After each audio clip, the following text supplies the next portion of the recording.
Bismillahirrahmanirrahim. Assalamualaikum warahmatullahi wabarakatuh. Waalaikumsalam warahmatullahi wabarakatuh. Alhamdulillahirrabbilalamin. Yang kami hormati Bapak Nur Rahman SDM Hum selaku pengampu dosen pengampu mata kuliah Dinamika Tafsir Modern, dan juga teman-teman kelompok 6 yang insya Allah pada kesempatan ini akan mempresentasikan materi terkait Muhammad Abduh. Sebelumnya, izinkan kami untuk memperkenalkan diri kami terlebih dahulu.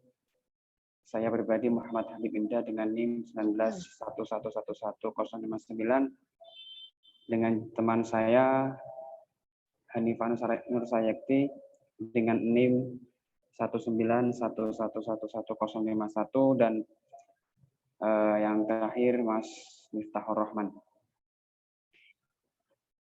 Langsung saja tanpa memperpanjang pembahasan, langsung ke inti dari presentasi kami, yakni tentang Muhammad Abduh. Sebelumnya kami izin untuk share screen terlebih dahulu.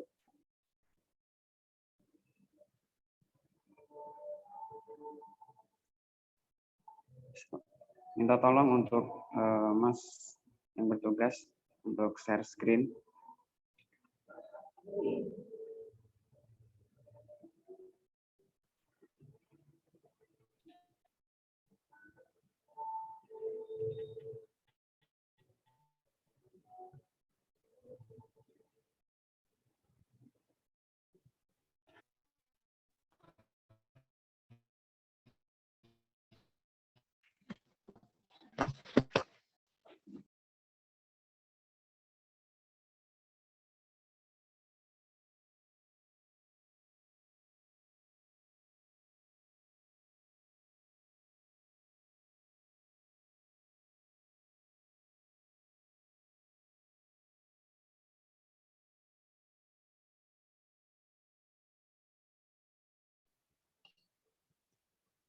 Oke, baik. Untuk mempresentasikan terkait yang pertama, materi yang pertama, yaitu tentang riwayat hidup Muhammad Iqbal yang akan dipresentasikan oleh Mas Miftahur Rahman. Kepada Mas Miftahur Rahman, waktu dan tempat kami persilahkan. Baik, Assalamualaikum warahmatullahi wabarakatuh. Di sini saya akan membacakan tentang riwayat hidup Muhammad Iqbal. Yang pertama, Muhammad Iqbal adalah seorang penyair, politikus, dan filsuf yang lahir di Sialkot, Punjab. Yang kedua, pendapat tentang lahirnya Muhammad Iqbal.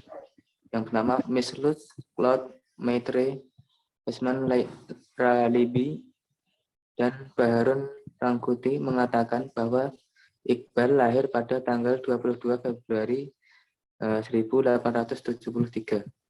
Yang kedua, W.C. Smith yang mengatakan bahwa Iqbal lahir pada tahun 1876. Yang ketiga, Mark dari Universitas Praha mengatakan bahwa Iqbal lahir pada tanggal 9 November 1876.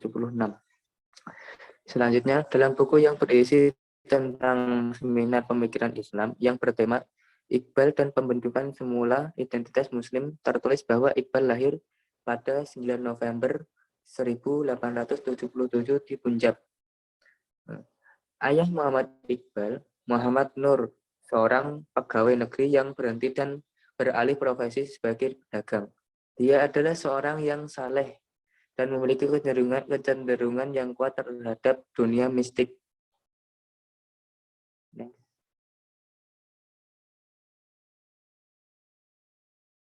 Next.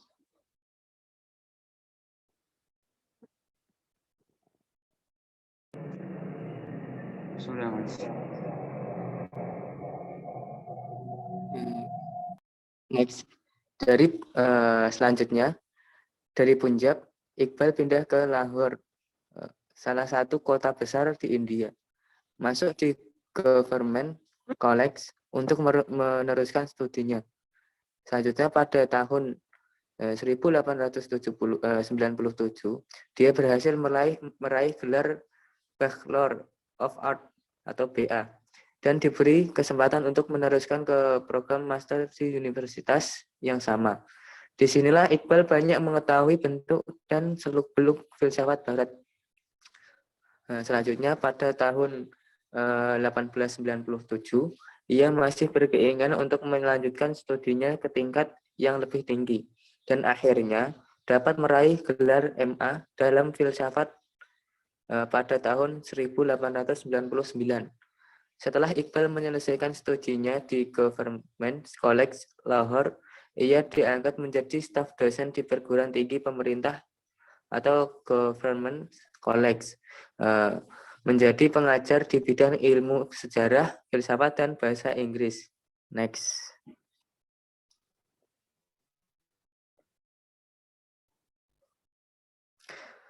Pada tahun 1905, atas nasihat dari TWR, orang orientalis yang berkebangsaan Inggris, Iqbal melanjutkan studi di Universitas Cambridge, London. Darinya juga Iqbal memperoleh prinsip dan teknik penelitian modern serta kritik Barat terhadap disiplin pengetahuan kuno. Selanjutnya dari Mr. Hasan, Iqbal mengenal nilai-nilai kultural dan filsafat Barat. Kemudian Iqbal mengajar bahasa Arab di Universitas Oriental College Lahore, menjadi asisten profesor bahasa Inggris tidak tetap di Islamic College dan Government College di Lahore. Selanjutnya pada tahun 1931 sampai 1932, Iqbal ikut dalam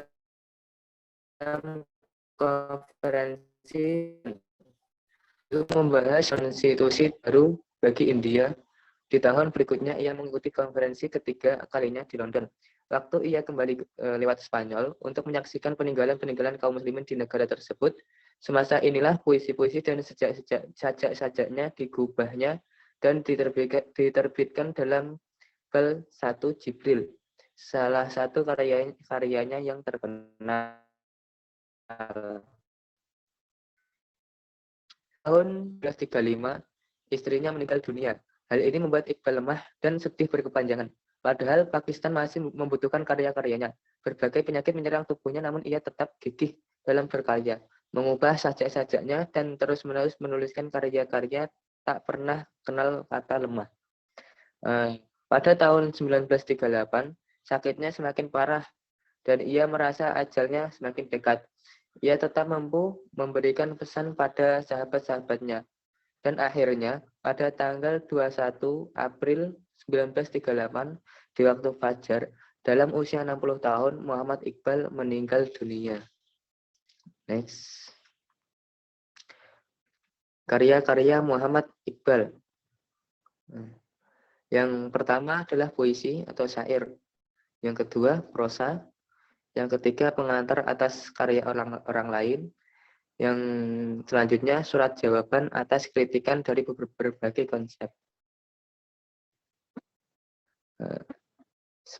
Spesifikasi karya-karya Muhammad Iqbal. Koleksi syair. Yang pertama, Kulliyat Iqbal. Diterbitkan oleh Abdur Razak pada tahun 1923. Yang selanjutnya, Bagiyat Iqbal. Diterbitkan oleh Nawai Waqt pada tahun 1954 di Lahore. Yang ketiga, Islahat Iqbal. Terbit pada tahun 1953 di Lahore. Selanjutnya, Sete Poesi in the Muhammad Iqbal. Diterbitkan oleh Bausani pada tahun 1953. Yang selanjutnya, artikel atau kata pengantar terhadap karya orang lain. Pertama, Doctrine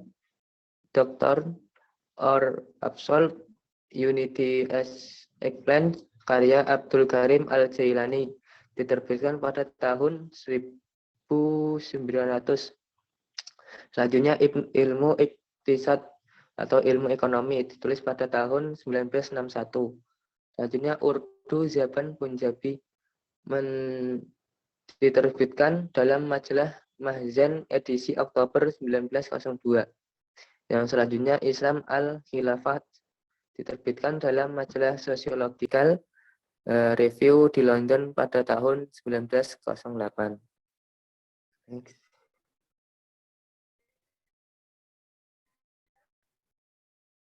Digunakan dalam meredaksikan gagasan pun bervariasi seperti bahasa Arab, Urdu, Persia, dan bahasa Inggris.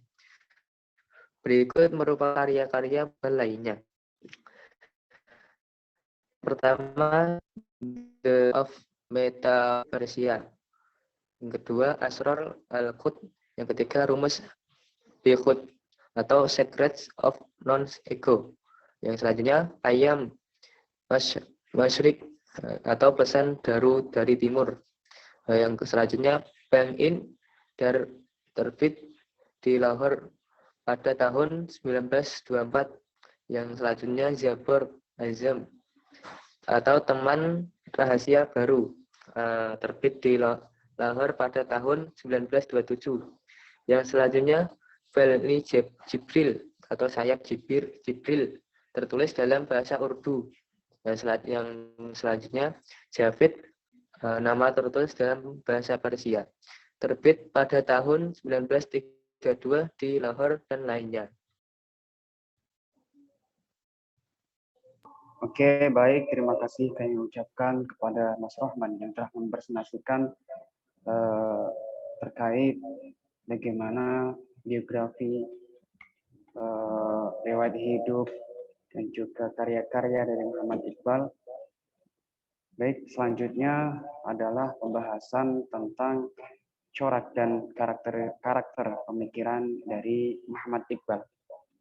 Adapun materi ini akan disampaikan atau dipresentasikan oleh Mbak Hanifah Nur Sayakti. Kepadanya saya persilahkan. Baik, langsung saja. Saya akan mempresentasikan corak dan karakter pemikiran Muhammad Iqbal. Yang pertama, berlatar belakang riwayat hidupnya yang berada di India. Ia menjadikan masyarakat India sebagai sasaran pembentukan pola pikir yang dicetuskan dalam pembaharuan Islam. Sebab masyarakat Islam India berjumlah minim dengan kondisi yang sangat memprihatinkan. Kemudian Muhammad Iqbal menawarkan perlunya integrasi moral dan politik kaum muslim di India dalam hal kesatuan gagasan dan wilayah. Penawarannya tersebut melahirkan semangat nasionalisme yang didasarkan atas kesamaan negara. Melalui gagasan tersebut, Iqbal menghendaki terbentuknya satu komunitas tersendiri dalam bentuk negara. Masyarakat Muslim dalam pandangan Iqbal merupakan suatu masyarakat yang berdasarkan keyakinan agama yang sama dengan realitas tunggal dan sulit, bahkan tidak mungkin bisa dipisahkan. Next.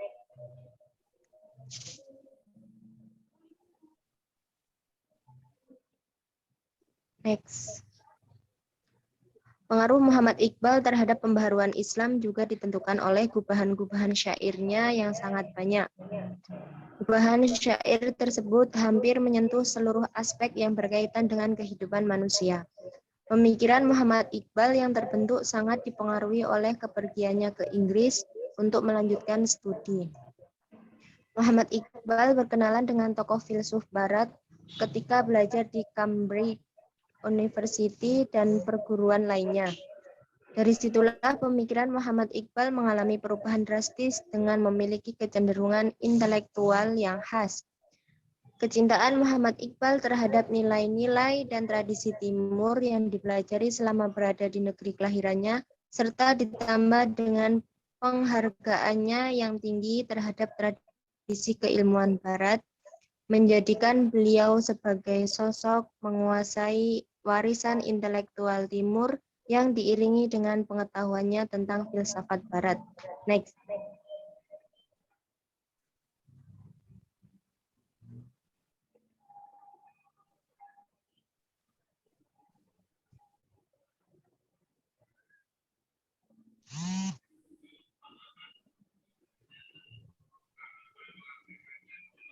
Iqbal memandang bahwa sudah saatnya kaum muslim melakukan rekonstruksi terhadap segala pemikiran yang berkembang di dunia Islam. Salah satu bentuk rekonstruksinya adalah dengan menentang dualisme filsafat klasik yang abstrak. Iqbal berpendapat bahwa cita-cita yang bersumber dari idealisme dan kenyataan yang bersumber dari realisme bukanlah dua kekuatan yang saling bertentangan. Namun, dari dua hal tersebut, Iqbal menarik inspirasi dunia filsafat modern ke arah pendekatan induktif sebagai perantara untuk mendekati semangat Islam. Next. Paradigma pemikiran Muhammad Iqbal dalam mencapai gagasan rekonstruksinya adalah dengan menggunakan metodologi pemikiran sintesa, yakni perpaduan antara tradisi intelektual Barat dengan tradisi intelektual Timur dalam suatu paradigma berpikir. Upaya sintesa tersebut diaplikasikan secara kritis, yaitu dengan menyeleksi apa yang datang dari Barat, sehingga pemikiran yang mencakup Timur dan Barat tetap komprehensif. Misalnya dalam hal pendidikan, Muhammad Iqbal telah mengkritik tajam pendidikan Barat dan tradisional. Kritik tersebut dilakukan karena Iqbal berpandangan bahwa pendidikan adalah bagian yang tidak dapat dipisahkan dari peradaban manusia. Bahkan pendidikan merupakan substansi dari peradaban manusia. Sedangkan Iqbal berpendapat bahwa pendidikan pada waktu itu telah gagal dalam mencapai tujuannya. Next. Kritikan Muhammad Iqbal terhadap pendidikan Barat merupakan suatu upaya untuk menyelamatkan pemikiran kaum Muslim dari pencemaran dan kerusakan yang ditimbulkan oleh gagasan-gagasan Barat. Gagasan Barat datang melalui berbagai disiplin ilmu, memiliki misi utama menghancurkan standar-standar moralitas tradisional Islam dengan memunculkan pandangan materialistik. Kritik yang dilakukan Iqbal terhadap pendidikan tradisional merupakan tindakan korektifnya atas kesalahpahaman kaum muslim terhadap pandangan pendidikan Islam. Muhammad Iqbal berusaha mengoreksi kelemahan pendidikan dunia timur yang lebih mengutamakan aspek keakhiratan daripada keduniaan dengan cara menyeimbangkan kedua aspek tersebut. Next.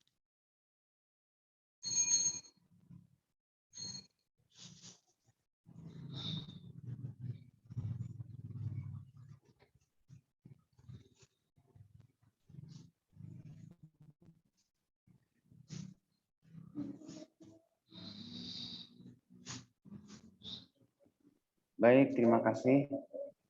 Kami ucapkan kepada Mbak Hanifah Nusaiti atas presentasi yang telah disampaikannya.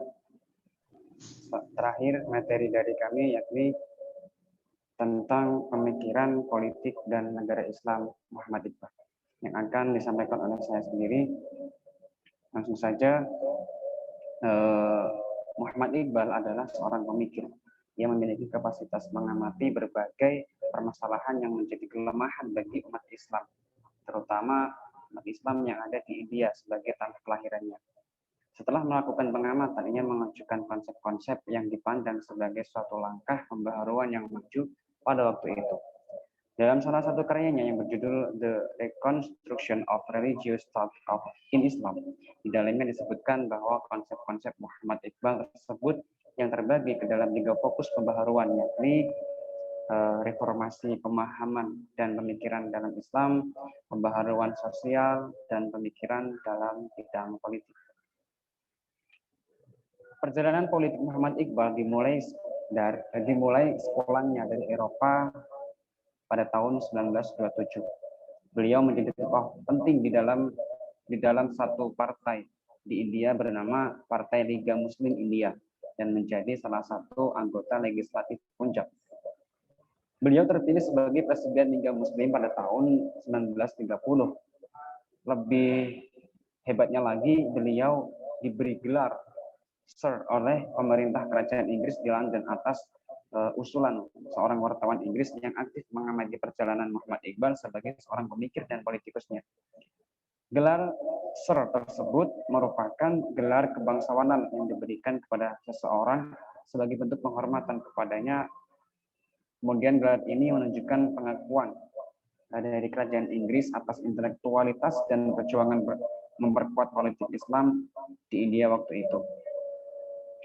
Sebagai seorang politikus, Muhammad Iqbal mengamati terlebih dahulu bagaimana esensialitas politik yang berlaku di India dengan mengedepankan sikap nasionalisme terhadap tanah airnya. Pada awalnya ia menerima politik nasional dan keberagaman India yang rakyatnya yang notabene rakyatnya itu terdiri dari umat Islam dan Hindu sebagai kepercayaan mayoritas. Ia juga mendukung penuh kesatuan, persatuan, dan kemerdekaan India dengan saling bergandeng tangan antar satu dengan yang lainnya. Akan tetapi, sikap nasionalisme tersebut berubah setelah beliau berkenalan dengan nasionalisme yang berada di Barat. Nasionalisme Barat menganut paham materialisme dan ateisme yang mengancam aspek kemanusiaan. Nasionalisme India mengedepankan keberagaman Hindu dan Islam. Ia menganggap bahwa hal ini adalah konsep yang bagus, namun dirasa sulit untuk diterapkan. Ia berpandangan bahwa kaum muslimin tidak mungkin bersatu sepenuhnya dengan masyarakat India yang memiliki kepercayaan berbeda dengan umat Islam. Muhammad Iqbal memendam kekhawatiran bahwa di balik konsep nasionalisme India tersebut terdapat konsep Hinduisme yang dalam bentuk baru. Oleh karenanya, ia mengusung gerakan terhadap umat Islam untuk mempunyai negara sendiri yang terpisah dari India. Gerakan Muhammad Iqbal ini ditunjukkan ketika ia terpilih sebagai Presiden Liga Muslim pada tanggal 29 Desember 1930. Dalam pidatonya ia mengatakan bahwa saya ingin melihat Punjab, provinsi perbatasan Barat Laut, Sind dan Balochistan menjadi satu dalam satu negara yang tunggal, memiliki pemerintahan sendiri di dalam atau di luar negara Inggris. Kemudian gerakannya ini mendapat dukungan kuat dari berbagai pihak, seperti seorang politikus Islam yang sangat berpengaruh di India pada waktu itu, yakni Muhammad Ali Jinnah. Bahkan ia berpendapat bahwa bahkan ia mendapat dukungan dari warga Hindu yang pada waktu itu berada dalam desakan melawan Front Inggris. Keinginan Muhammad Iqbal untuk mendirikan negara Islam didasarkan pada argumennya bahwa manusia tidak bisa diperbudak oleh ras, agama, batas-batas sungai, atau gunung. Muhammad Iqbal merencanakan untuk mendirikan negara sendiri bukan tanpa alasan. Setelah melalui berbagai pemikiran, gerakan ini muncul membawa tujuan, yakni melaksanakan kebebasan, persamaan, dan persaudaraan. Tapi dari itu, pendirian negara Islam sendiri juga bertujuan sebagai wadah perjuangan bagi umat Islam India. Dan dengan ide tersebut bertujuan untuk mewujudkan pribadi muslim yang sesungguhnya. Dengan begitu, seorang individu dapat mengatur kekuatannya. Menurut Muhammad Iqbal, fungsi suatu negara harus dilihat sejauh mana kekuatan-kekuatan dalam suatu masyarakat dapat terkontrol dengan baik. Kontrol di sini maksudnya adalah penyaluran kekuatan-kekuatan dengan berbagai macamnya, sehingga individu menjadi lebih kuat dan bernadaskan semangat tauhid sebagai jiwa dan tubuh masyarakat. Pemikiran Muhammad Iqbal atas persamaan dan persaudaraan antar individu masyarakat melahirkan sebuah kesimpulan bahwa demokrasi adalah cita-cita politik yang penting di Indonesia. Negara yang demokratis memungkinkan adanya kebebasan bagi masyarakat untuk mengembangkan berbagai potensi dalam dirinya dengan membatasi kebebasan hanya demi kepentingan masyarakat. Pemikiran Muhammad Iqbal atas demokrasi membawa dirinya pada sikap nasionalismenya, akan tetapi bukan nasionalisme yang dipakai orang-orang Barat. Ia menolak nasionalisme Barat sebab ia melihat di dalamnya terdapat unsur-unsur materialisme yang ateis sebagai musuh besar bagi umat Islam saat ini. Selanjutnya Muhammad Iqbal telah mengabdikan dirinya sebagai seorang pemikir Islam dan menumbuhkan semangat Islamisme yang diciptakan oleh Jalaluddin Al-Afghani ya pada masa penafsiran atau masa sebelumnya. Kemudian semangat Pan-Islamisme ini ditumbuhkan atau dikobarkan kembali oleh Muhammad Iqbal di India. Ia menyerukan kepada kaum muslimin untuk terus menyesuaikan diri kepada situasi zaman dan harus menyusun tujuan jangka pendek atau jangka panjangnya. Ini setiap negara muslim harus memperoleh kemerdekaannya dengan mengurus dirinya sendiri dan membangun rumah yang besar bagi dirinya sendiri sebagai kekuatan yang dapat berperan dalam mewujudkan tujuan tersebut.